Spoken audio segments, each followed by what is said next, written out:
Good afternoon, ladies and gentlemen.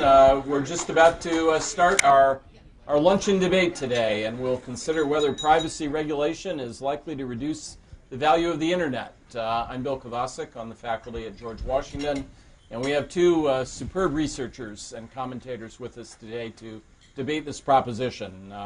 Paul Rubin on the faculty at Emory and a senior fellow at the Technology Policy Institute, where Paul prepared the paper that you have on the table with Tom Leonard. And we've got Ryan Calo, who's on the faculty at the University of Washington Law School, and he's the director of UW's Tech Policy Lab. If we were to ask what's the most important, the most significant issue of economic regulation today in the United States, I suppose we might start by saying it's healthcare, a sixth of the economy, fundamental transformation taking place now. But you can make a pretty good case that privacy is, if not co-equal, is just a step behind. The choices that affect the performance of the information sector are really at issue here. And it's a sector that has become emblematic of the capacity of the U.S. economy to grow and in many areas prosper. The quintet of companies that are globally recognized for their success in this area. Google, Apple, Facebook, Amazon, Microsoft, all significant symbols of American accomplishment. The capacity of the high-tech sector in information services to regenerate themselves. Firms, as you know very well, most of them that simply didn't exist 25 years ago. Choices you make here it's possible to make choices that dramatically affect the performance of that sector. And we also have a circumstance familiar to Americans, the kind of exogenous shock that tends to trigger policy making.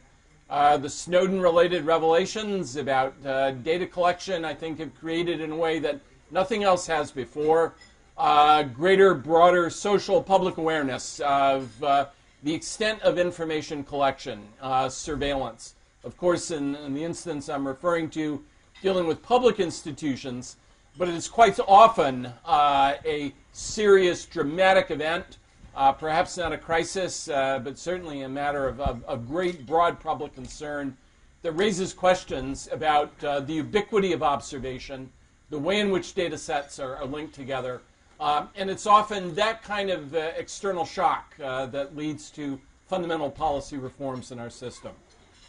Why is the topic so interesting on its own terms? Really three questions. What to do, who should do it, and how the institutions in question should go about their work. What to do? Why is it such a difficult and interesting question? Because this is an area of unique technological dynamism. And for policymakers, that has always, in the public policy arena, been a course that's been the most difficult to take. It's not as though the United States has never seen periods of great upheaval in communications, transport, and other eras. The agency that Paul and I spent a good part of our lives at, the FTC, now reaching its 100th birthday later this year. The FTC, at the time of its birth, faced extraordinary changes in communication that raised all sorts of issues about information collection and presentation. What were the new information technology sectors at the time?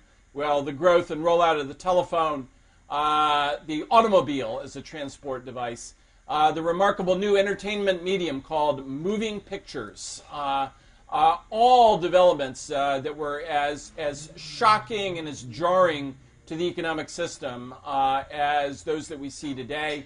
It's a bit of a conceit to think today that what we see is so remarkable, so dramatic, that it's had no parallel. It was every bit as astonishing to policymakers and to ordinary citizens 100 years ago to see these things take place. I think it is fair to say, though, that what's changed is that the relative and absolute rates of change are greater. And that puts enormous pressure on the capacity of agencies to make an accurate assessment of what's taken place, and where there are problems, to formulate solutions that are going to make things better. And this involves, in this area, identifying what consumer preferences are. If you're going to set policy defaults, do you want people to make choices affirmatively by way of opting in mechanisms? Do you want them to opt out? Do you want to rely on disclosure? Do you want hard defaults to tell people what they can do in this area? And what values matter here? beyond the commercial choices that individuals make day in and day out? Is there a more deep-seated concern that you see reflected in European privacy policy simply about the fact of omnipresent, ubiquitous observation and a desire for what Europeans refer to as the right to obscurity? Those of us who write academic papers know what that right is. We've exercised it many times. But the concern that individuals should be able to disappear and not be followed by a string of breadcrumbs that lead back to choices they've made as purchasers, as users of search engines or other media related that reveal preferences about what they do. Second question, who should do it? We're going to talk, I suspect, a great deal about U.S. policymaking, but this is an issue that has astonishing international implications.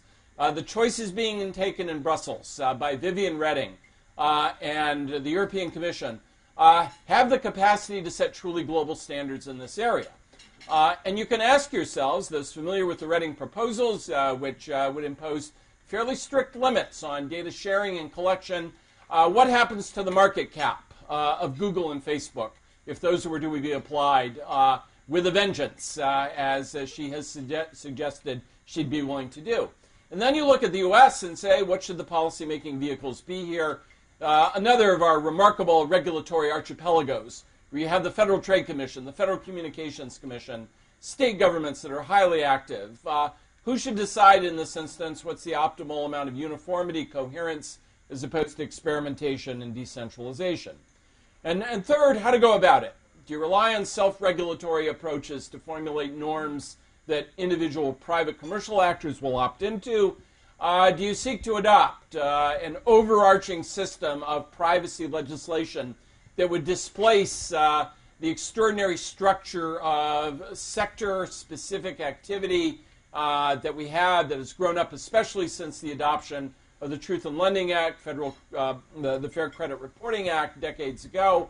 Do you basically tear down a structure that resembles a building constructed in an older time? It's gone through a succession of owners.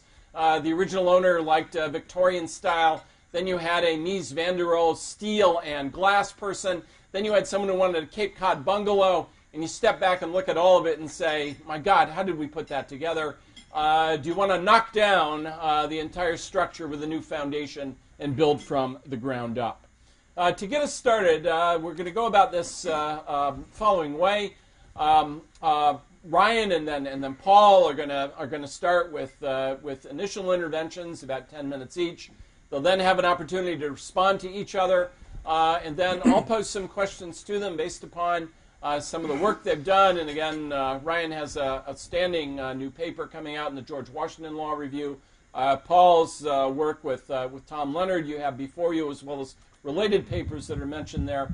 I'll post some questions to them. We'll have a generous amount of time for your questions and comments before we wrap up at 2:30. Ryan, could you get us started, please? Absolutely, yeah. So I'm really excited and honored to be here at the Federalist Society Conference to defend regulation. It's a great thing to do. I told one of my friends I was going to be doing this, and he's a doctor, and he said, "Oh, great! I'm going to go to the Humane Society and defend testing on animals." So I'll see. We can debrief that. No, I'm sure it's not anything like that. But anyway, I'm really excited and honored to be here and appreciate it a lot. I want to start off today by reading a couple of quotes that I came across on the internet to you, and then giving some context for them. In a speech delivered to the Congressional Internet Caucus, Brad Smith, Senior Vice President and General Counsel for Microsoft, told caucus members that the time has come for a strong standard for privacy protection that will benefit consumers and set clear guidelines for business while still allowing commerce to flourish. Skipping. Individuals will not take full advantage of the internet or any commercial medium if they believe that their information or data could be compromised or disclosed in unexpected ways. Smith said, there is a causal link here. Protecting consumers promotes commerce, and that's good for everyone. It's the first quote I wanted to share. The second one is from Google's official blog. On the internet, beset with spyware, malware, phishing, identity theft, and other privacy threats, enforcement of privacy protections has become an industry-wide challenge and highlights a lack of coherent regulatory structure. Google strongly supports the adoption of a federal consumer privacy law. It would be good for our users and would contribute to consumer trust on the internet as a platform for communication, expression, e-commerce, and so forth. Americans care about privacy, and so does Google. Just one more. You see where I'm going. Intel has long advocated for comprehensive federal privacy legislation, which we believe will promote innovation and ensure consumer trust in the use of the technology. So why is it that these radical nonprofits are calling for federal privacy legislation at a national level, right?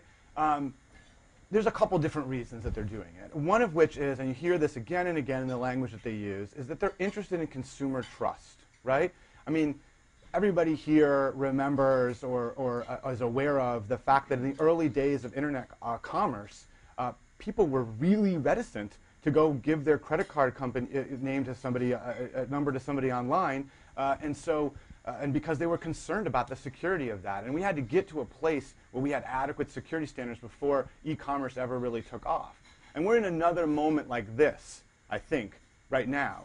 And so consumer trust is a huge issue for these companies, and that's why they're calling, in part, for legislation at a national level.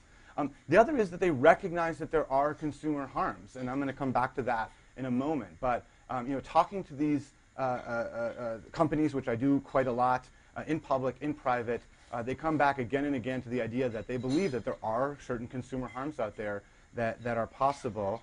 And then, slightly more cynically, you might say, of course, that they're interested in making sure that U.S. law is not so far out of whack with European law, for instance, that we lose safe harbor protection, or the buzzword there you hear a lot is harmonization. The idea that we should be able to compete with Europe in the global marketplace as other sort of ascendant countries are thinking about what regulatory structures to put in place. We should have a viable competitive model in the United States. That's another reason for this, right? Yet another, of course, is the idea that they're worried about the state regulator that Bill mentioned, and so there's some thought that what's going on here is that they want strong privacy legislation because they want to preempt something that some of the states are doing, and so forth. I think that probably is overstated for a few different reasons, one of which is states have a lot of different tools in their toolkit to go after companies if they're inclined to do it. You see a lot of pressure being brought to bear, for instance, by companies in the context of holding platforms accountable for what users do on those platforms, notwithstanding the fact that there is Section 230 of the Communications Decency Act, which says at a federal level that you may not hold platforms responsible for what users do on those platforms. So I'm not sure that would make the headache go away just to have some federal privacy legislation. So then let me return to a moment for the ideas of consumer harms. So, initially I was sort of tempted to sort of bring out the old parade of horribles, you know what I mean? And be like, did you know that they're selling lists of people who have been raped? Did you know that they're selling lists of suckers and people who have compulsive disorders? And they're trying to make sure that the marketers who want to reach those people who are vulnerable can reach those people who are vulnerable, and that the market is completely unregulated, right? And so, in a backhanded way, I did get all that in, by the way. But instead of, but I'm not going to talk about that, exactly. But let me just go straight sort of head on to one of the classic sort of harms that gets trotted out here, which is the idea of dynamic price discrimination. Just the idea that you might see a price differently online than someone else for the same exact product, right? And the reason I want to take that head on is because it's something that economists largely like. And they like it for reasons that make sense, right? So it can be very economically efficient in terms of allocating goods to highest value use and to have more overall market activity when you have very good dynamic price discrimination. And so it's something that often folks say is efficient and question whether there's any harm whatsoever. So let me make a twofold case of harm on this then. So to me, the issue with dynamic price discrimination, the idea that you, by virtue of what kind of laptop you have, or by virtue of who your friends are on Facebook, or by virtue of all the different vectors that you can actually charge people different prices on, how many times you've been to the website and so forth, you could face a worse deal. You could face a higher price on the basis of your data, right? So the idea is you gave up data to a website for certain purposes, and one of the purposes that it's being used for is to disadvantage you. It is to charge you a higher price in some instances. Other instances, you actually don't get a higher price. You get a lower price maybe. But the point of the matter is for that consumer, they have no idea that their information would be used in that way. And if they did know that, they might take steps to make sure that their information didn't go out in that way, or that they had different information out there, but they just have no idea. And one thing you could do about that, and I've argued this in the past, is you can try to correct their mental model by giving them notice of what's going on. You can explain to them, look, if you're going to use this service, that's fine, but your information can be used, including in ways that might disadvantage you, like charging a higher price and so forth. And we can talk all day about whether that's effective, and I have another paper in Notre Dame Law Review called Against Notice Skepticism that argues that we could be doing notice a whole lot better than we are, and that what I like to say about notice is sort of what Churchill said about democracy. Is like notice is the worst form of regulation except for all the alternatives, basically. But the point of the matter is that you can give people an accurate mental model of what's going on. But then think about what happens. You have an accurate mental model of the fact that when you go online, you're shedding all this information that can be used against you in various ways. What do? You take steps to protect yourself. To pretend you're someone else, to be completely anonymous. And these, I would argue, are inefficient. It is inefficient for folks to have to go online and expend an enormous amount of energy and resources just to hide from people that they should be having an arm's length bargain with, right? So I think even if you go with the proverbial, flying into the teeth of the belly of the beast, I think even with something like dynamic price discrimination, I think there's a very credible case for a privacy harm, and even if you correct for that privacy harm, that it has an ultimately inefficient component to it. But of course, that's not the limit here, right? The kinds of consumer harms that we're seeing and the trajectory of how data is being used, it's not, in a way, I guess I'll say this. In a way, it would be very surprising if there weren't harms and externalities uniquely in this industry, right? If you think about it. I mean, railroads caused fires, hit people. Mines collapse, financial markets collapse. Even wind energy kills a lot of birds, right? It would be an odd industry that didn't have the kinds of harms and externalities that we see with every other industry. And I think it's not been terribly visible and easy to see, but I think now we're sort of at the beginning of this hockey puck curve where we'll start to see the real ugly side of this. And I have a couple of examples to trot out if it comes to that.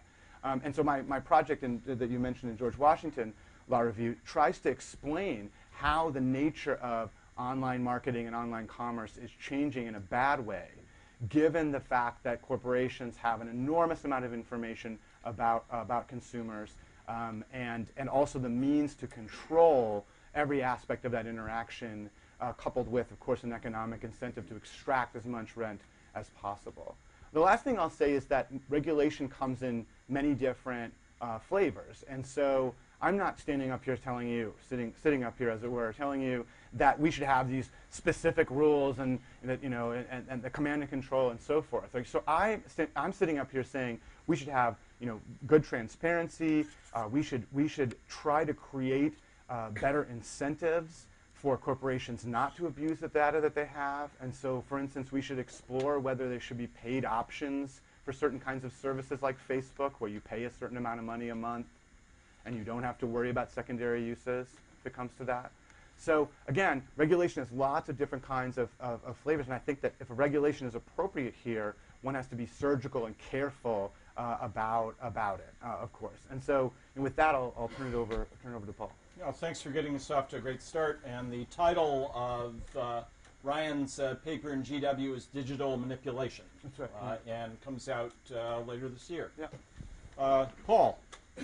Thank you. And he's ready to let Ryan go first because you get 30 seconds to say I agree completely. I agree, and then we'll move on. Now I have especially that price discrimination stuff. I know you'll. I already had it in my notes, but now I have a more specific topic.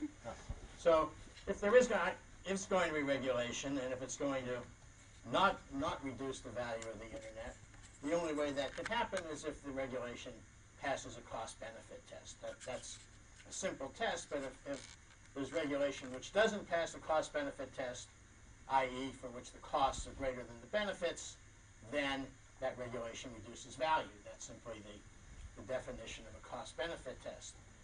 So if we're going to talk about cost-benefit tests for regulation, the first thing we want to do is to look at harms. And so we had a good introduction to some of the theories of harms that have come about. One we always hear is trust. Ryan addressed it. We said people won't trust the internet. I've been hearing that. I've been working on this issue for, I don't know, 10 years, I think. And I've been hearing that for 10 years, that people don't trust the internet without a sufficient regulation. And you all know what's happened to the use of the internet in that 10-year period. So whatever trust issues there have been don't seem to have really retarded the growth of the internet much. It's a tremendous thing. In our paper we have some graphs. Much more information goes over the internet, much more advertising, much more sales. So whatever trust issues there are don't seem to really have had the impact that we're continually warned about. We're always warned, again, Ryan, it's a foil, I'm sorry, but things are going to get worse. Again, I've been hearing that for the whole time I've been writing this, that they're going to start to use your information in ways you don't believe, and it's going to really harm you. Haven't seen it. We haven't seen it happen yet. In fact, when you look for harms, now, I want to be very careful. When you look for harms from the legitimate use of personal information by companies, not by government. I don't address government, and I don't address, I will talk about briefly criminal use, but as far as legitimate use of information by legitimate firms, it's very hard to identify any harm that has actually occurred. Some of the things that are discussed, if you read some of Ryan's papers and some other stuff, talk about selling people things they don't want, selling people things when they're vulnerable. Ryan has an example in one of his papers. You're a person trying to lose weight, and yet when you walk by a Dunkin' Donuts, they send you an email to a message to your phone saying, "Come in here and we have a special on chocolate." That's an example of harm. Now, first of all, in the market economy, it's pretty hard to say that selling somebody something they want is a harm. You may think they shouldn't want it. You may wish they didn't want it. But it's hard to say that that's really something that is a true harm. Second, I think the donut example is a nice one because I'm not a fitness guy, as you can tell, but even I see ads all the time for all kinds of fitness apps. And I believe that if you can't do it now, within 5 years, probably 2 years, you'll be able to buy an app for your phone, maybe a free one even, that will block all donut ads, or that will tell you, no, don't do that. It's a good vegetable stand across the street. Yes, they could send you an email too. And as I read Ryan's papers, I get the notion that in his world, firms are always trying to figure out ways to sell you stuff you don't want. In my world, firms are always trying to figure out what you want and figure out ways to sell you that. A firm does a lot better finding customers that want its product than it does trying to find vulnerabilities of people that really don't want the product. There are people that want all kinds of products, and I just don't quite see that selling people stuff that they want to buy is a real harm. Some of the harms that are mentioned, Ryan doesn't mention them, is use of information for risk or for selling for insurance or jobs. He doesn't mention it. That is a useful thing to be able to put people in jobs better. Price discrimination he does mention, and as he says, economists like price discrimination. We do most of the time. The general test of price discrimination is if price discrimination leads to more stuff being sold, then it's a good thing. If it leads to less being sold, then it's a bad thing. And there's no theoretical way to tell universally whether price discrimination will lead to more or less being sold. But for certain classes of goods, there is a way of telling. For goods that have a very high fixed cost and a low marginal cost, price discrimination can be very useful. What's an example of a good like that? Well, every virtual good in the world is a good like that. It costs money to produce an app. It costs money to digitize a book. It costs money to digitize music. And once that's done, marginal cost is almost zero. How do you get people to produce those goods? Well, probably the best way is through price discrimination. So you sell them to a high price for some, a low price to others, and if you didn't do that, you probably wouldn't sell the good at all because it wouldn't pay to make the goods. So for that class of goods, it's pretty, and that's a lot of what you buy on the internet, or apps and books and music and movies. For that class of goods, price discrimination is, I think, unambiguously useful because otherwise the goods would not exist. I don't see a real problem with people trying to avoid price discrimination. We do it all the time, right? There's sales. Some of us take advantage of sales. Some of us don't. Some of us spend time hunting through newspapers or through the internet looking for sale ads. That's an example of trying to benefit from price discrimination.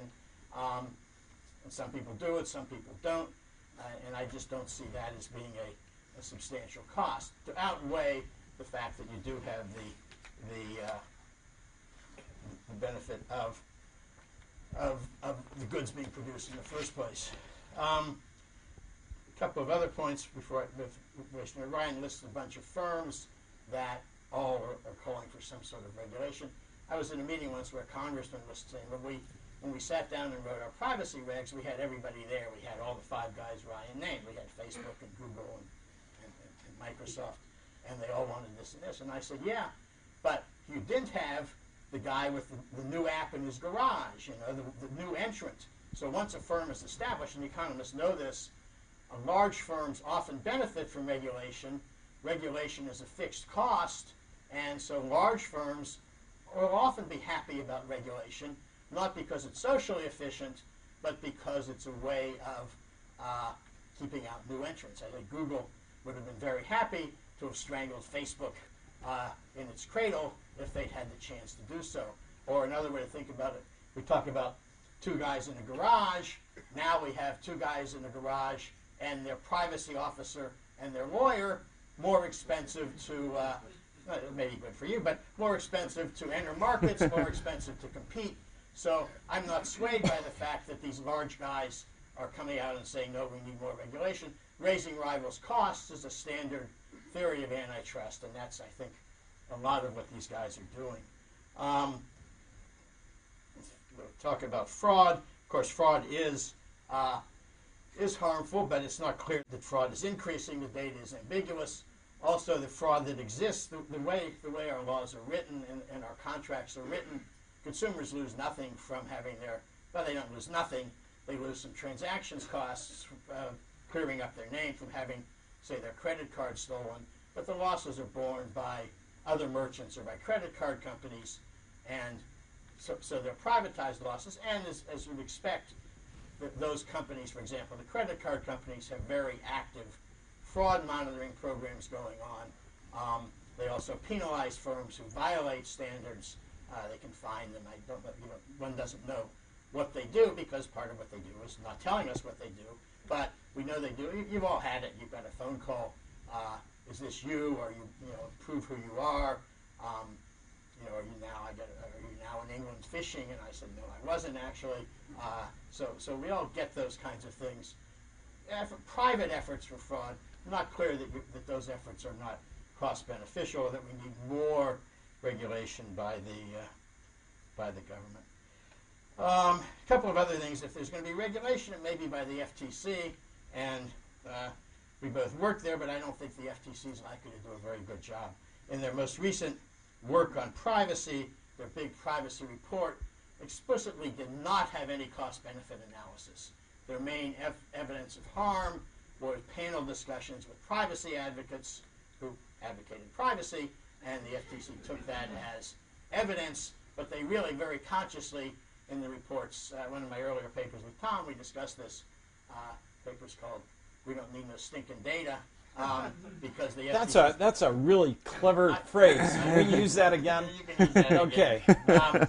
So the point is they didn't use any. And then I have a quote from a talk given by the head of the FTC, Ms. Ramirez, on privacy. It's pretty interesting because she talks about the benefits of use of information, improving quality of health care, making more precise weather forecasts, forecasting peak electricity consumption, delivering better products and services, all benefits that have come about from the use of information.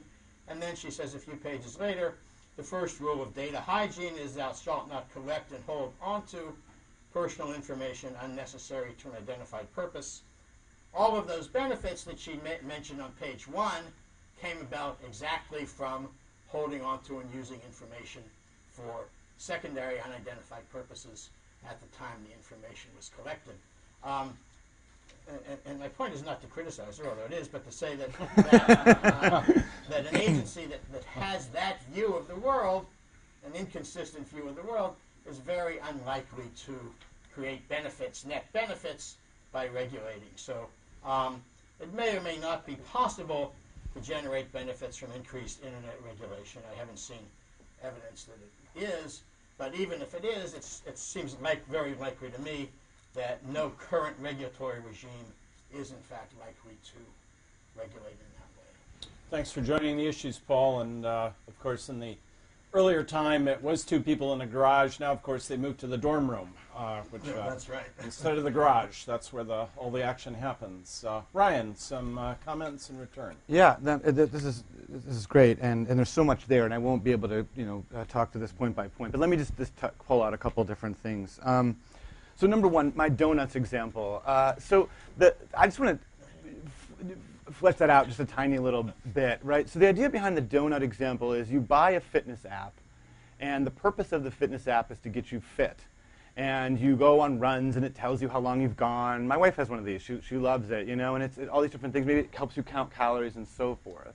But all the while, it keeps a running list of the folks who are maybe falling a little bit behind and not realizing their goals and so forth. And then it sells those to somebody who then uses that information to make sure at the end of, what a person would like who's a little weak on willpower after about a 4-mile run? They'd probably like a Snickers, right? And so the idea is that capitalizing upon the vulnerability of the consumer and really not delivering to the consumer the thing that they asked for, actually delivering the opposite of that thing, which is rather than helping them with their fitness, undermining their fitness, right? So that's the point of that of a hypothetical, just to point that out.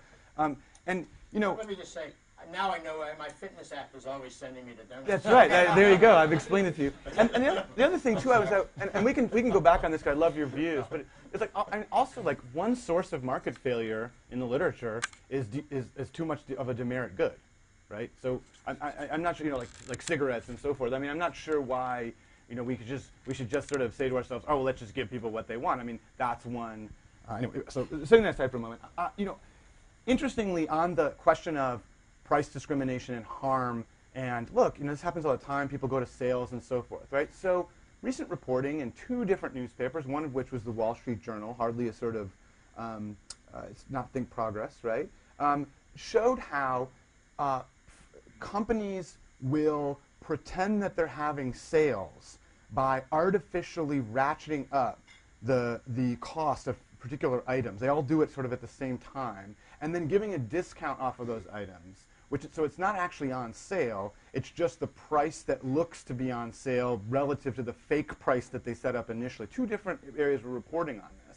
The point of the matter is that if you're a consumer and you're going to be playing against a corporation, this game about cat and mouse, about, you're going to lose.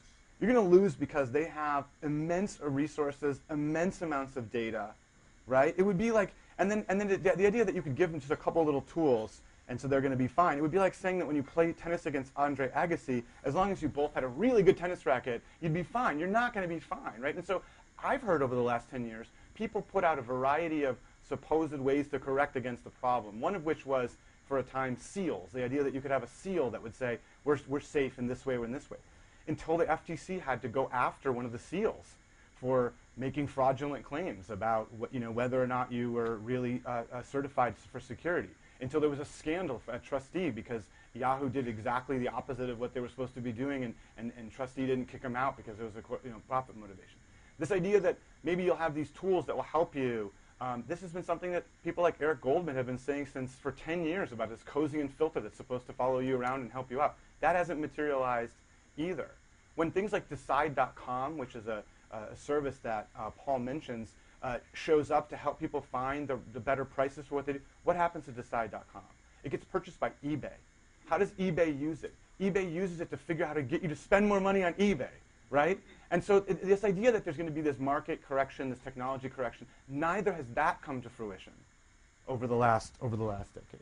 And the last thing I want to say is I take Paul's point, and I take it very seriously, about the idea that regulation will squeeze new entrants out of the market. I think that's a really serious thing. I mean, I remember being in a meeting myself with a bunch of telcos, and they were complaining about the fact that they're subject to all these strictures by the FCC, and Google and Facebook and so forth are not, right? Because they're not under the same regulatory apparatus as these other things. And then when asked, all the telcos, would you rather that you get freed from the regulation or that Google and Facebook would have to live up to the same kinds of protections, they almost to a person said they'd rather that Google had to live up to those things because they're already used to complying with it.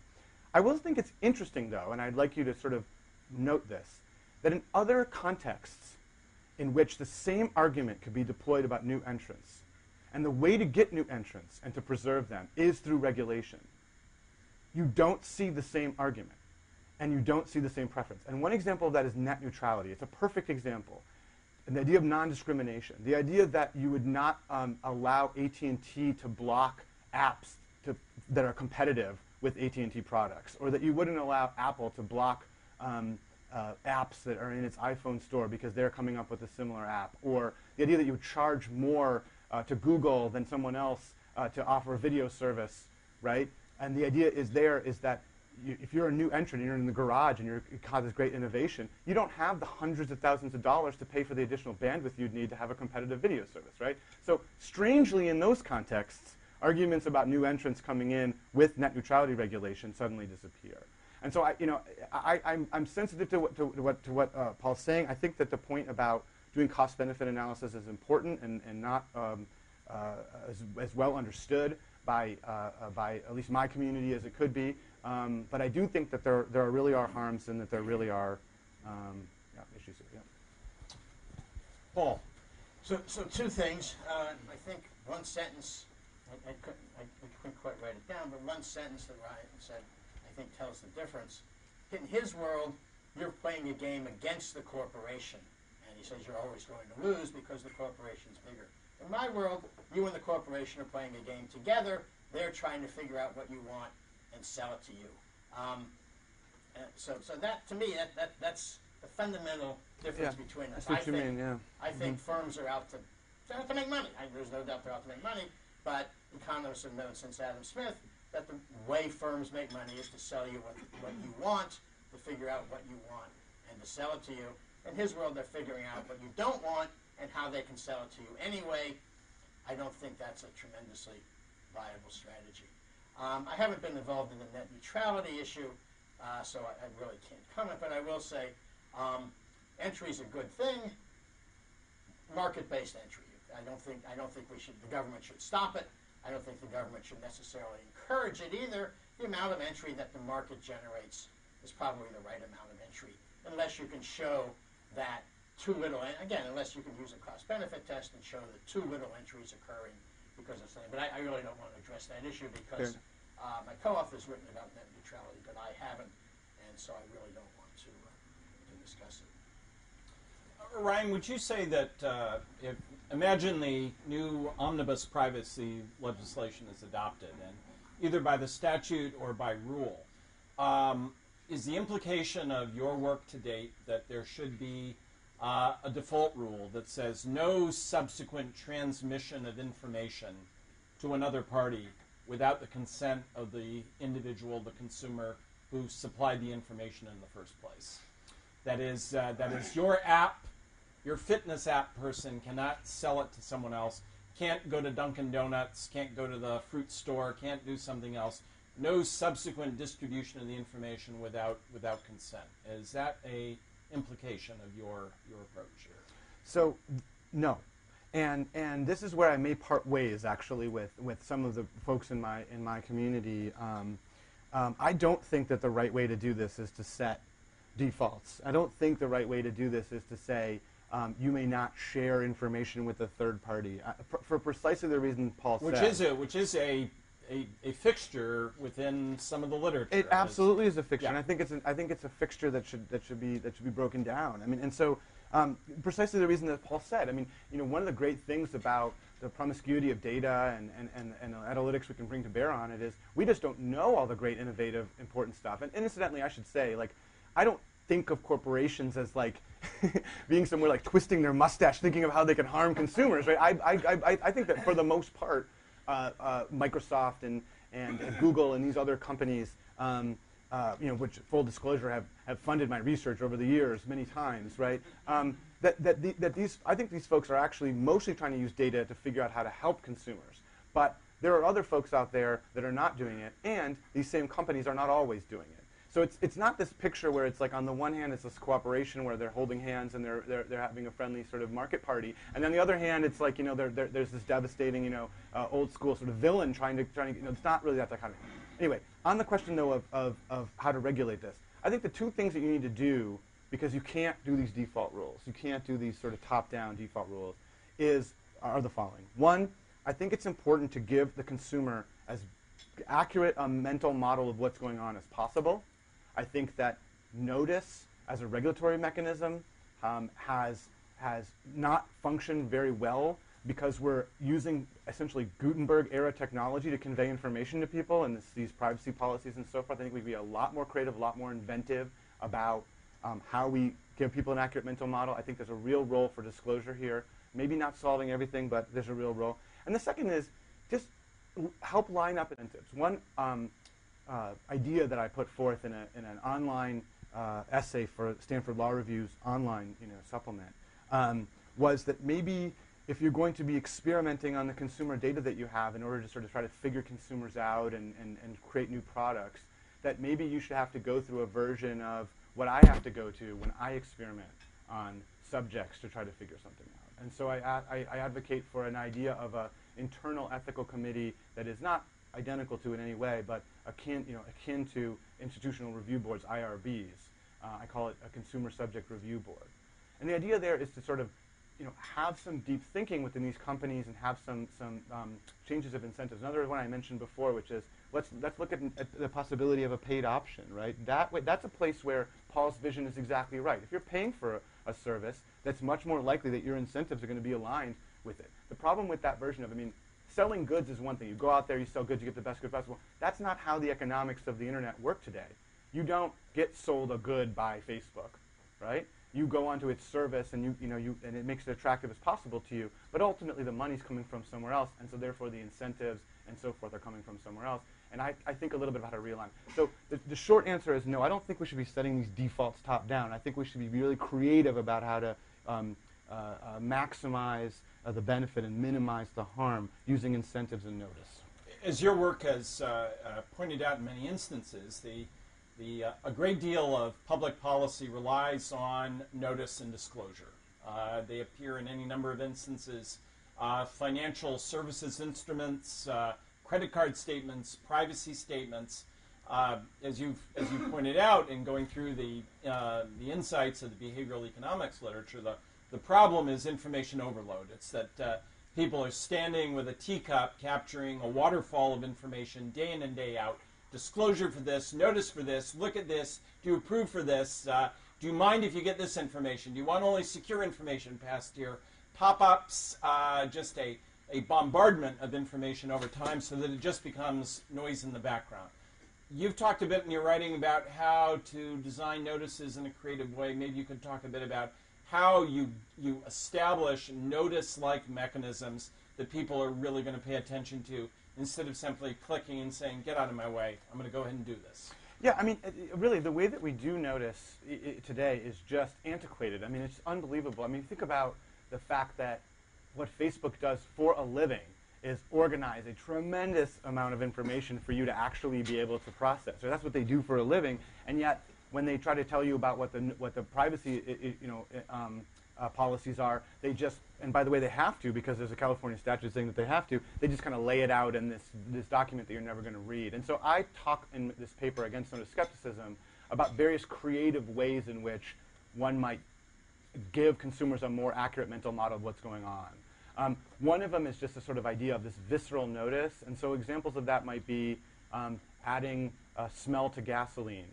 Or there was an interesting one where electric cars were hitting people because they're quiet, and folks were used to the engine noise and, and so forth. And instead of like putting warnings all over a place saying, hey, watch out, electric vehicles are quiet, there was a proposal to reintroduce the engine noise artificially into cars.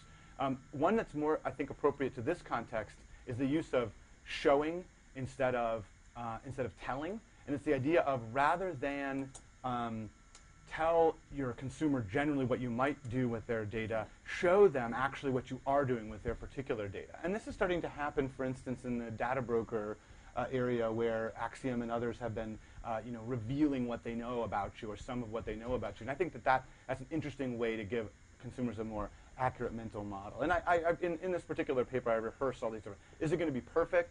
Absolutely not. But we haven't exhausted the potential of notice as a regulatory mechanism because we haven't dragged notice into the 21st century.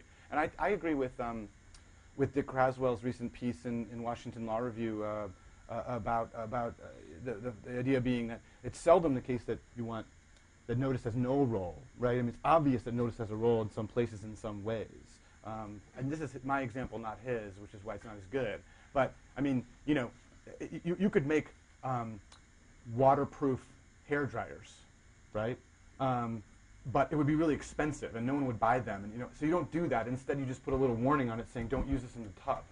You know what I mean? And so it's like there's, the idea is that often notice has a role. The question is, how much should notice be used? And Dick advocates for a cost-benefit analysis, as Paul mentioned, and I think that's right. Paul, you spent our time together at the FTC, lots of time looking at different instruments that give people information about what they're doing. I go on the web page, I'm going to do a search, I go to a vendor. Should they have to say nothing at all about what they're going to do with my information? Should that only be a matter of discretion for them about whether they say, this is what I'm going to do with your information? Should they have to give me some form of indication, maybe tailored along the lines that Ryan mentioned about what's going to take place? With your experience in using this kind of disclosure techniques, what would you choose as the appropriate policy? I would probably choose to do nothing if they wanted. Notice is very tricky. Everybody talks about it. I think it's impossible to give useful notice, not because of the written or other. It's just too complicated. In my first book with Tom Leonard, we have a chart, and it's got about 1 million lines in it, and that was at, I think, 201 or 202, all the ways information flowed through the internet and all the ways it was used. We couldn't understand that chart. Some engineer gave it to us, and we thought it looked neat, so we put it in the book. Nice chart, by the way. That was a nice chart, but now it would be, twice as complicated. In the Wall Street Journal series, What Do They Know? It was interesting reading that because one point that came out, I think we mentioned in this paper, is the people who are collecting the information don't know how it's being used. There's a big, huge ecosystem out there. The information gets into the ecosystem in some way, and as an economist, I think about it like a general equilibrium model. A price changes somewhere. Who knows what effect it's going to have on a market that's 7 levels removed from the price in which it changes? Nobody knows that. It happens, but it's something that nobody can know. I think the information ecosystem is like that. I mean, somebody gathers some information, and lo and behold, it's used 5 levels away by somebody that we never would have thought would have any connection with it. So I think any notice is essentially going to be just misleading. It's just going to give consumers the wrong idea about what's happening. I just don't think it's possible. I think by now, any consumer who cares, I mean, we've been having this debate for 10 years, and every so often, every month or two, there's a story in the local newspaper or the Wall Street Journal or Channel 7 or whatever on how information is being used on the internet and nobody understands it. By now, people understand it, right? They've been hearing it for years and years. I think the reason people don't worry about it is because it doesn't hurt them. They haven't seen any harmful effects from this information. They've seen they can buy more stuff and get more stuff and have more options, and they haven't seen, They may have seen some identity theft, but even that, you know, so it's cost you $50 and probably not even that much. Make a couple of phone calls, you get it off your bill, and you go on. A little bit of nuisance if you've got your credit card registered with Amazon, you have to go change that. But again, I think part of the reason consumers aren't as worried as people like Ryan think they should be is because things haven't gone wrong. By the way, I work at the Consumer Product Safety Commission. There's more than just a notice on the hairdryer. They're all plugged into ground-folded sockets, so if you drop it in the tub, it won't kill you. Fair point. Not a good point. idea Fair to point. use it in the tub anyway, but still, you don't have to worry that much Fair about point. it. Well, if you to what extent does a contract-based model provide some insight in what you have to say and what you don't? The notion that certain kinds of product characteristics might be considered to be material terms, so you have to disclose them.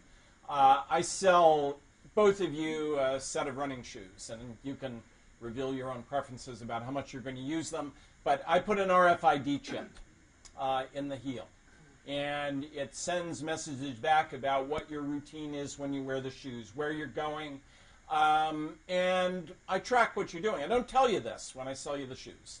And I notice that this is your running path, or this is where you walk in the city, and I sell the information to people who happen to be on the route. It's a grocery store, it's a wine shop, it's a hardware store, it's a stationery store, it's a bookstore, and they pitch you ads and say, Ryan, Paul, a couple blocks away you can do this. If I put that monitoring device into your shoe, do I have to tell you about that when I sell you the shoes?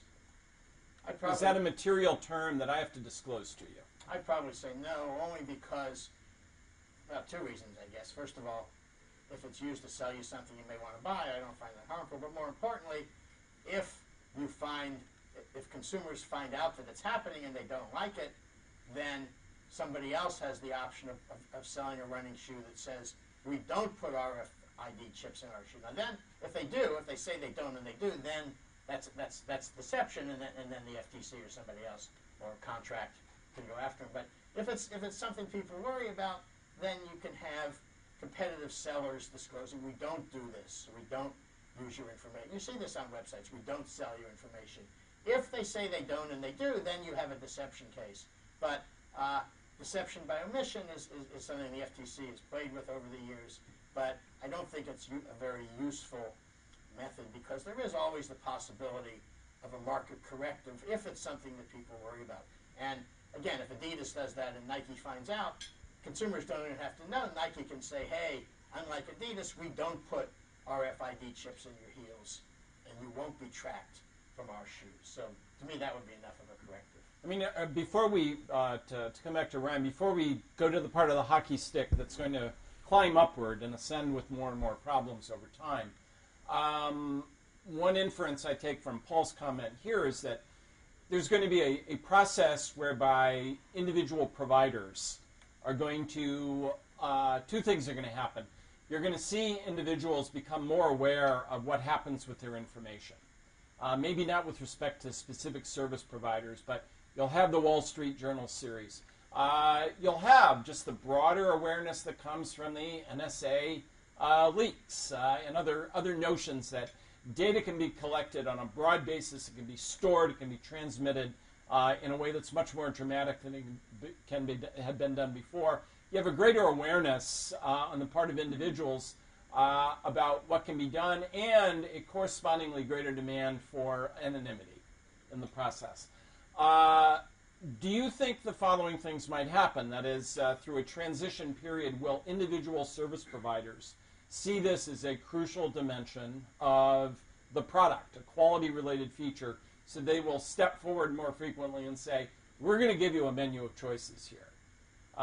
We on our own are going to adopt the sorts of notice-based approaches, or we're simply going to tell you, we don't transfer the information. Or other intermediaries will step forward and try to educate. Are those kinds of processes that Paul's describing, are those going to be a corrective measure that will be significant over time? Maybe. I mean, I don't have a crystal ball. I mean, I will say that there's a lot of different players in this ecosystem. And to a point earlier about the fact that consumers maintain trust, notwithstanding claims to the contrary, or at least we've seen no diminution in the use of the internet. In fact, we've seen more and more internet. I think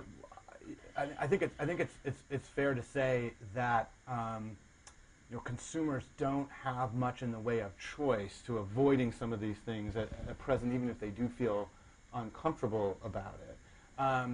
But I do think that consumers are much more savvy than they ever were. The issue, I think, is that there are big players like a Microsoft, a Facebook, and so forth who might be incentivized to take steps. Maybe they push back against government surveillance in various ways by encrypting certain things, make it harder for the NSA, and so forth.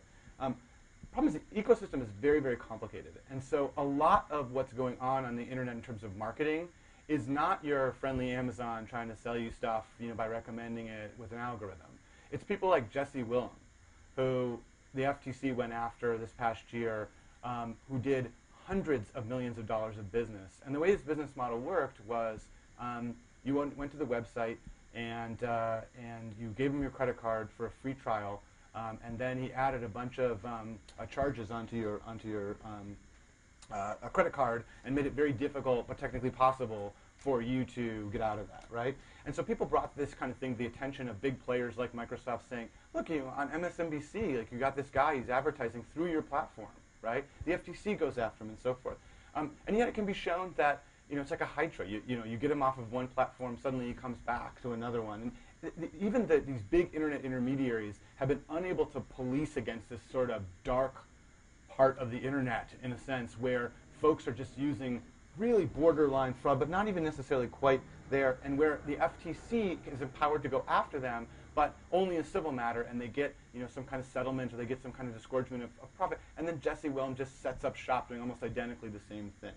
So the point of the matter is that there's some real bad players out there, and they're not being deterred by any of this stuff. They're not being deterred by what the Wall Street Journal says about him. He doesn't care about that. Jesse doesn't care about that. He's probably excited about this big Atlantic profile of him, right? These folks are not responsive in the way that you think of a typical corporation being responsive. And so one role of regulation here would be to try to build in some prophylactic ways in which we can minimize the kind of Jesse Willem effect. And so I think that I see a lot more consumer harm out there than I think Paul does, obviously.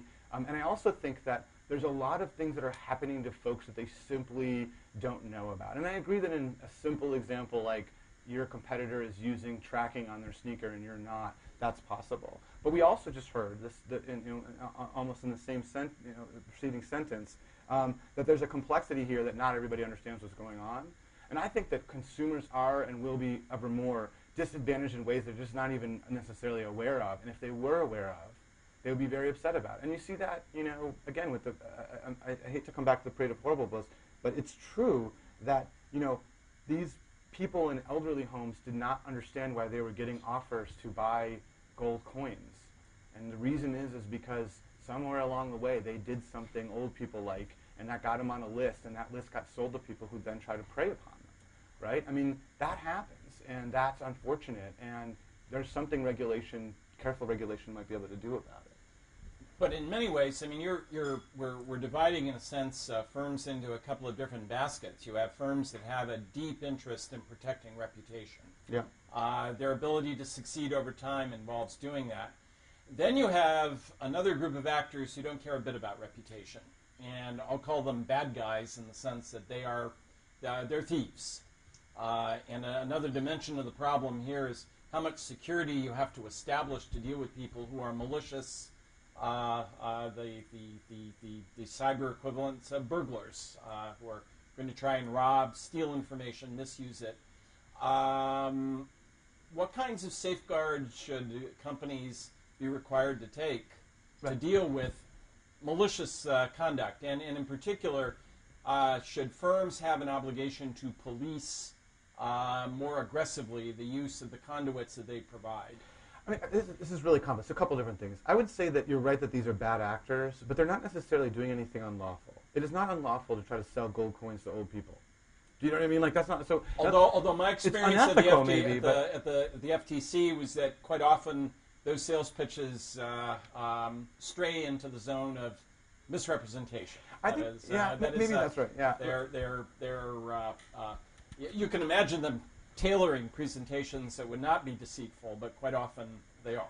And the other thing I'll say and I'll get back to your specific question as well, but the other thing I wanted to sort of throw in there is that, so there is a lot of de facto and also sort of, there's a lot of actual and then de facto regulation happening right now. I mean, one of the reasons that consumers have a little more trust than they would in the internet is that because of all the major players, Facebook, Google, Microsoft, almost all the major players are under a consent decree with the Federal Trade Commission. Do you know what I mean? And it's 20 years auditing and all kinds of other obligations, right?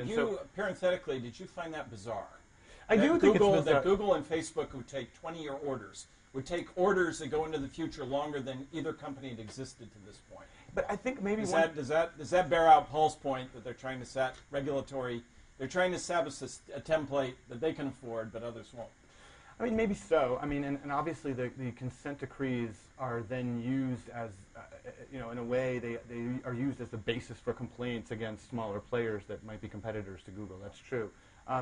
But I just make this point just to say that, there are a set of safeguards in place, and and I'm sort of channeling Peter Swire, the law scholar, privacy scholar Peter Swire here to say that you have to recognize that this is a complicated ecosystem. It has elephants that can't avoid public scrutiny, that can't even avoid being under the consent decree of the Federal Trade Commission, and then all the mice running around doing other things too. And then if we want to tell a rosy pictured market story where everybody's sort of figuring out what everyone else is doing and we're all in this, I mean, we can't ignore the fact that there are all these players running around doing these other things, and that regulation might make it possible to catch these folks earlier, to make sure they don't keep popping up. I mean, changes to the law, that's some of the things that they might be able to do. Can I make it? Yeah, sure. Definitely, Paul. So that may be true, but the problem you're going to have is the problem the gun people talk about, right? They say if guns are illegal, crooks will still have their guns. So if you make these things illegal, whatever you want, Facebook's going to do it. But talking about I don't know the crook you mentioned, but I know when I was at the FTC, there was a guy who lived in Canada, couldn't come back to the U.S. because he made his living of selling fraudulent stuff in the U.S., and the FTC had a kill on sight order at the border, but he'd been around for quite a long time. The FTC doesn't do that. It was just before drones, I imagine, right? It's a firm but fair agency. It really didn't have that order. It had to slap him in the face. But anyway, which is more what they did. But anyway, that kind of guy's existed. Now, maybe the internet makes it a little worse. Maybe it makes it a little better. I can't tell how many Nigerians write me because it goes to my spam filter, but I think probably very few people now believe that Nigerian oil ministers want to send them lots of money. That was a scam that was there for a while. But there was always going to be some scams. You mean that's not genuine? Okay. I didn't want to tell you it was because I don't want to share my... Sure. So, I mean, there's going to be some of that. But again, the legitimate players are more likely to be caught by that than are the illegitimate players, because they're in the business of being illegitimate and ignoring things like that or getting around it. And so I just don't see, again, there may be some, an outright fraud, or if we say we're going to do something and we don't do it, the FTC does have a role there. The states have a role in policing outright fraud. But when you get much beyond that, it's hard to see how you're going to tailor it to get the bad guys without getting the good guys. And if you get the good guys, we didn't talk about this, but of course, we all know that all the free stuff we get on the internet and all the good stuff that Google gives us comes from the fact that they use this information and they sell it and they do lots of things with it, and that funds Gmail and Maps and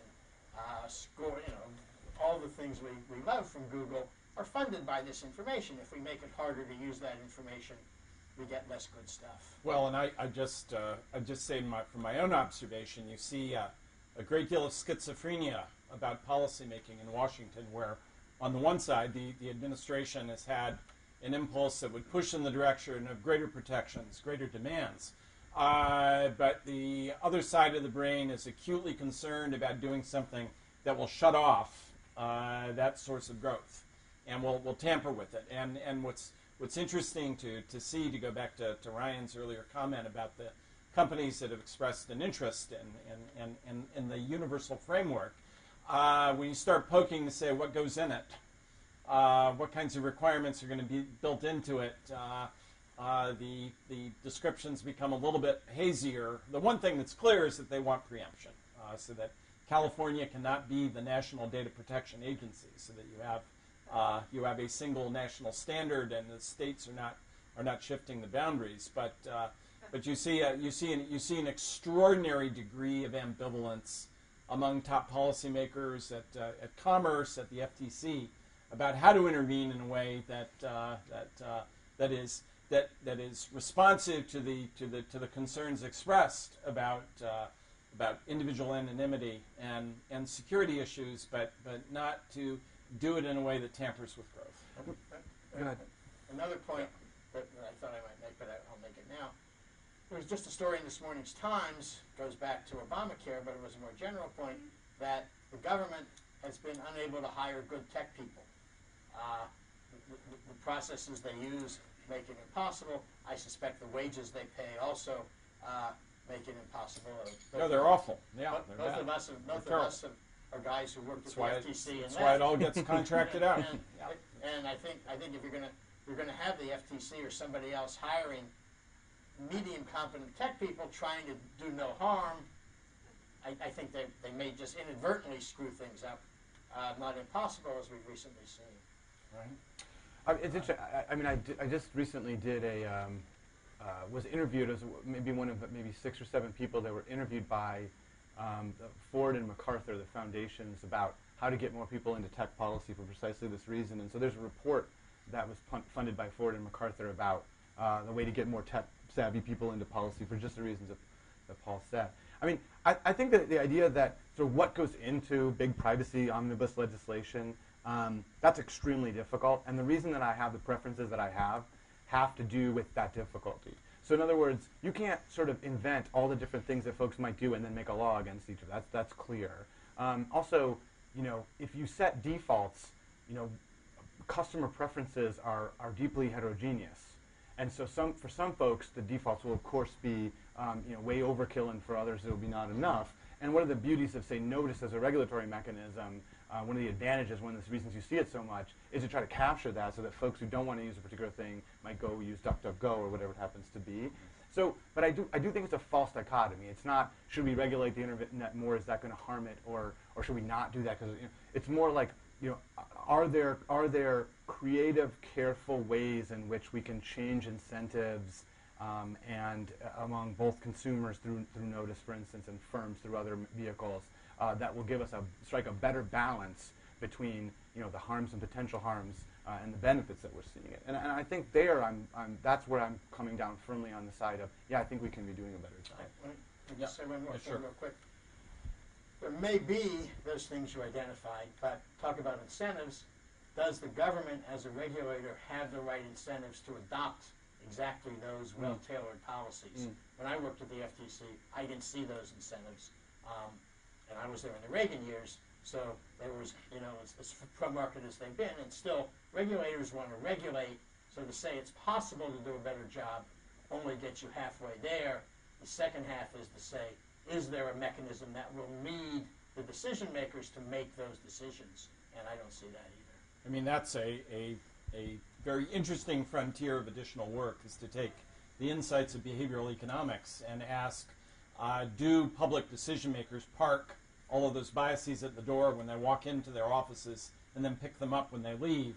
Or do they affect the way in which the institutions behave? Confirmation bias, the whole familiar list. I mean, one of the criticisms that gets deployed against so-called libertarian paternalism is the idea that often it's more efficient for a company to nudge a regulator to change the default than it is to nudge each individual consumer. And we see that, for instance, in the Netflix, Facebook lobbying for changing the Video Privacy Protection Act, right? So the Video Privacy Protection Act said you got to get someone's consent before you share what they viewed in terms of a video on Facebook. And so Facebook could, or Netflix could have this elaborate mechanism where they ask every single, you sure you want to tell people that you watched that movie, sure you want to tell people? Or they can just go and nudge the regulator to change the rule, and that's what they did. They found it more efficient to do so. So I certainly agree that that's... Can we take a couple of comments or questions? Just catch my eye, maybe to start in the back.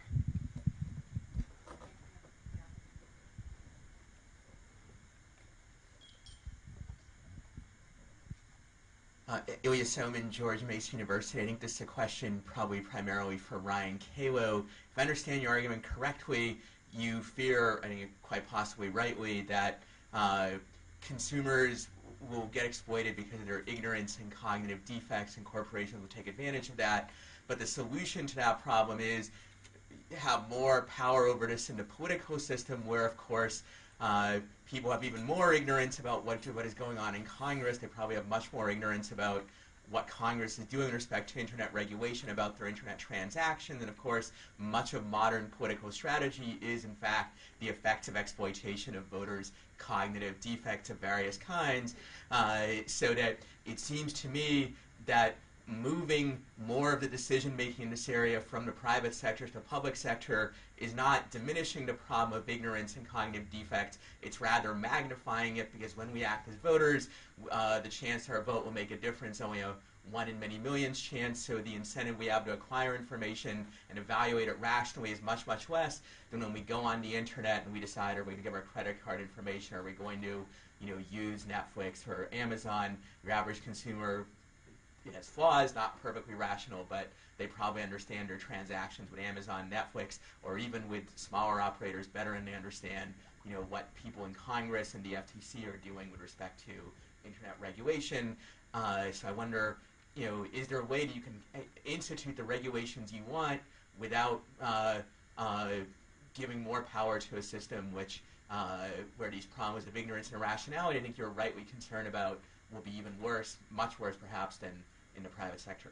Thank you. I mean, that's a great question. And so I should just say that what you've identified are the limits of this particular project and where it ends, right? And so the particular project that you're describing, the point of it is to go back to, let me say it this way.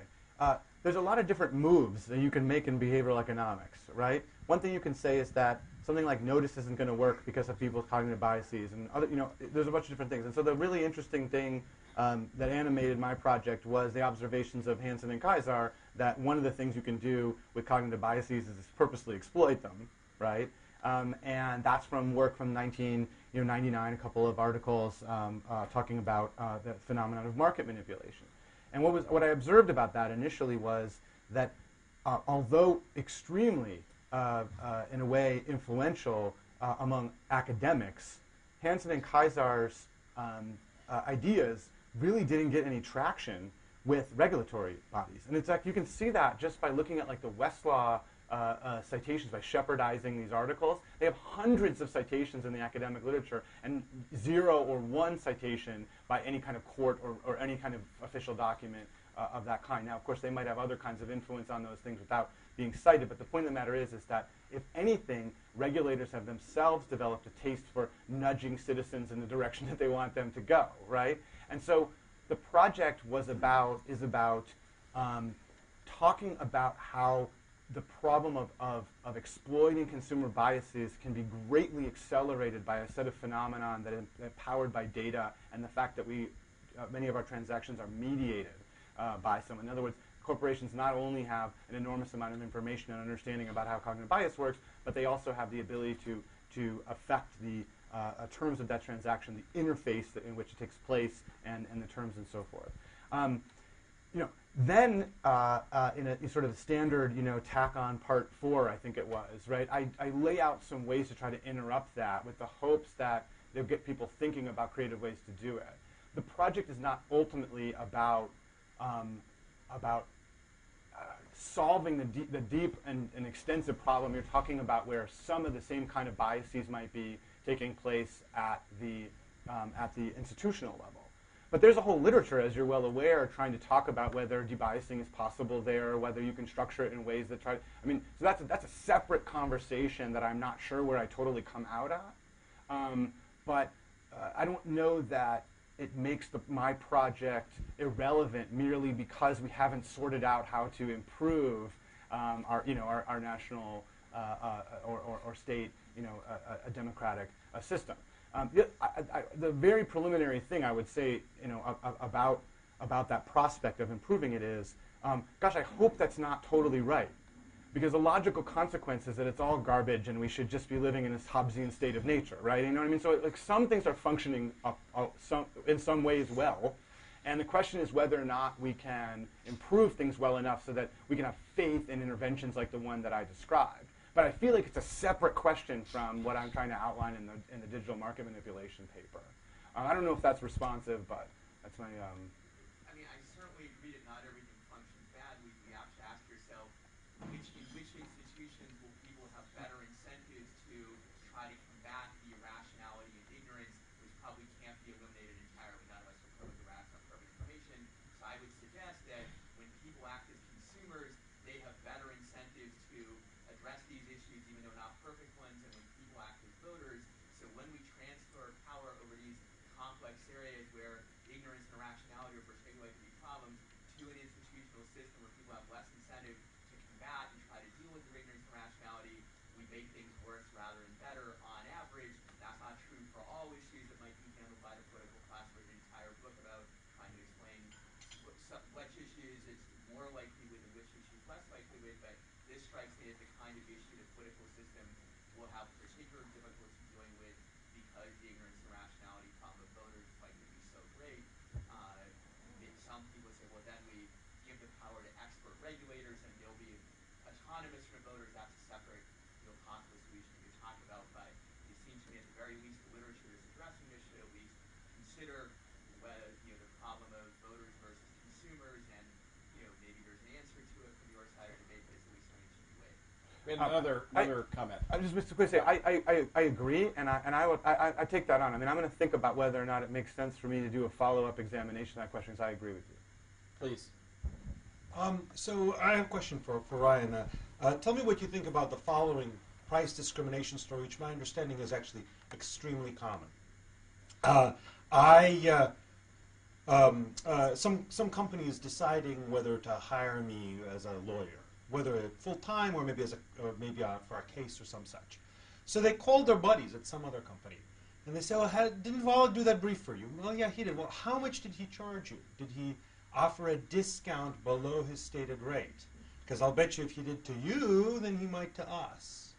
And the other person says, yeah, he did, and what's more, I happen to know that he's super excited about issue X. And your case seems to be issue X. I'll bet you if you offer him $100 an hour or less, he'll still take it because that's pretty exciting. Or maybe I learned in the process that he had been stymied in the last couple of attempts to get briefs, so it looks like you might be able to lowball him now and succeed. So this in-house counsel is considering whether to hire me. He says, oh, well, all right, I'll offer you this much money rather than that much money. Although if I were hiring somebody else about whom I didn't know all this information, I might offer him more because you'd be worth more to me, but I'd rather pay as little as possible. My sense is that smart employers do that all the time. In some companies, you don't do that because there's sort of lockstep for payment for associates and such, but in lots of situations you do. Now, from my perspective, I might say, well, that you're harming me. By gathering information about me from my business partners, you're harming me because you're paying me less than you'd like. But then again, the employer might say, well, if you enact a law that bars me from doing that, you're harming me because you're making me pay more than I'd like. Mm-hmm. So would you think that that's the sort of situation of not consumer harm in the situation, but still prospective employee harm that should justify rules, privacy rules that bar, say, employers or companies from revealing how much they pay to their lawyers or what they've learned about their lawyers' preferences or other employees' preferences?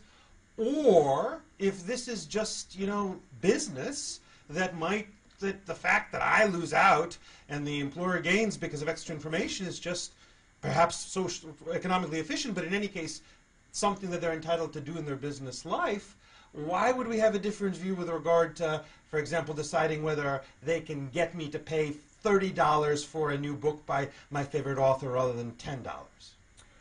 I mean, it's a great question, and I'm not gonna fight the hypothetical, but I'm gonna fork the hypothetical. And what I mean by that is, it really depends on the circumstances under which you gave that you personally gave that information over to the employer that is then telling someone else how they can get you to drive down your price, right? So in one scenario it says, look, I know as a sophisticated attorney for hire, let's say, that my prices are going to be understood, and I have no expectation you're going to keep that to yourself, and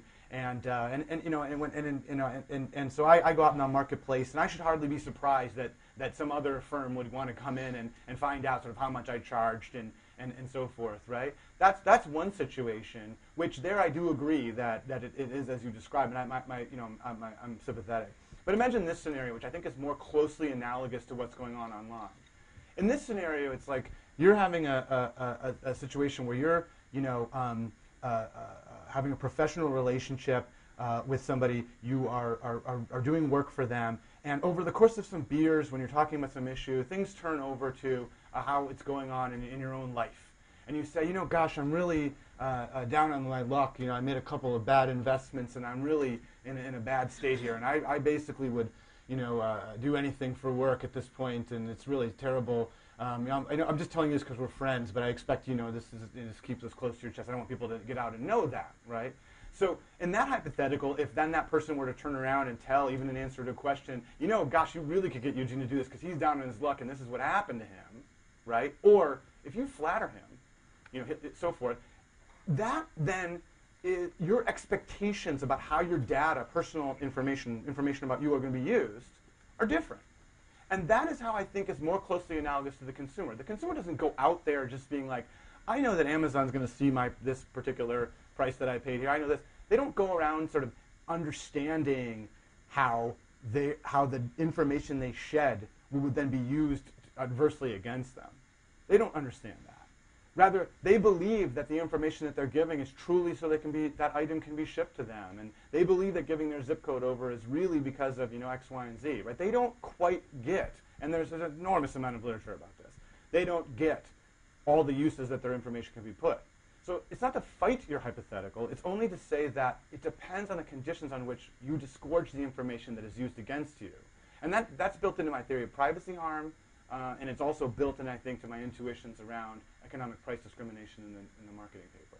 We have been entering into what in soccer would be called extra time. And I thought that I might give Paul a chance to comment on the conversation that's taken place. Further thoughts? I'm fine. I won. I'm Paul's fine. fine. Yeah. Stands. One more intervention.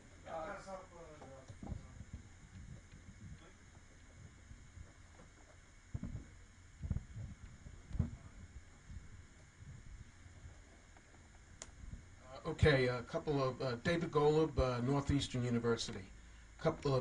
First a quick point, and that is, or some issue for you to consider. Either one can answer it, and that is, I make a contribution, a gift contribution to March of Dimes, or $18 to any of the charities in Brooklyn, and all of a sudden I'm on every charity list physically you can think of. Should the FTC or am I damaged, and should the not-for-profits? Just a thought there. Out of bounds for the FTC. Out of bounds with the FTC, right? For Professor Calo, your apps problem with the Snickers bar or whatever. So let's think about the case where I think the FTC intervened in television and sugary cereals, and they were supposed to only advertise, I believe, during certain hours because it would somehow influence the kids into forcing mom to buy all kind of sugary cereals. So on the one hand, should the intervention took place because the recipient might be incapable of handling the decision in a captured market. Last question to Professor Rubin. In the case of the shoes with the hidden device, you're the federal judge now in the first case being brought to court. no other cases. It's the first time we come to this decision. We come to this. If there's a private action or a Federal Trade Commission, do you throw that case out, or do you set the precedent with that case for the industry to then make that decision? Ryan? Okay, so yeah. Well, I mean, I think that the children's advertising rules are really interesting. So before I embarked on my academic career, still short academic career here, I was a regulatory attorney in D.C. at Covington and Burling, and we handled, for instance, changes to the very rules you're talking about around programming for children. And the theory there often is that children are just not capable of differentiating, say, between characters in the context of a narrative story like Dora the Explorer, and then Dora selling you Ford Explorers, right? And the idea is that, like, so that's why, for instance, you can't go directly from Dora the Explorer into a advertisement where the same character is featured selling something, because they can't figure out the context, right? But is that limited to children is one way to sort of understand your question. And I don't think it is. And so let me point out an example. There are these rules that say that you can unravel certain door-to-door solicitations. And they're premised on the idea that when you're home, in your house, you're not in a market context. You have not availed yourself of the market. You have not put on your consumer hat and gone out there and said, I'm going to shop for something, which you do if you go online to shop, perhaps, or if you go to a store, certainly. And so why are the rules different for door-to-door sales, and why can you unravel that? You can unravel it because the idea is that some external force is impinged upon you because you're not as capable of making the kind of consumerish decisions. One of the phenomenon that I worry about, I told the FTC about this at a workshop at the Internet of Things a few weeks ago, is the possibility of approaching people at the moment and in the way that they're most vulnerable. And the starkest trends that I see in sort of the research that is coming out of marketing research, and also just the ways that it's getting deployed in practice, tries to find consumers at a moment when they're just most likely to not be discerning. And that's not a nice, normal way to approach things. And I think that the child examples are really illustrative of that, and that's what I take away from that. If that makes sense. Adult, yeah. Paul? I would allow the chips. I guess I'd rule in favor of the defendant. Rubin J. dismisses the FTC. Failure to plead a cause, yeah. Please join me in thanking Ryan and Paul for a wonderful discussion.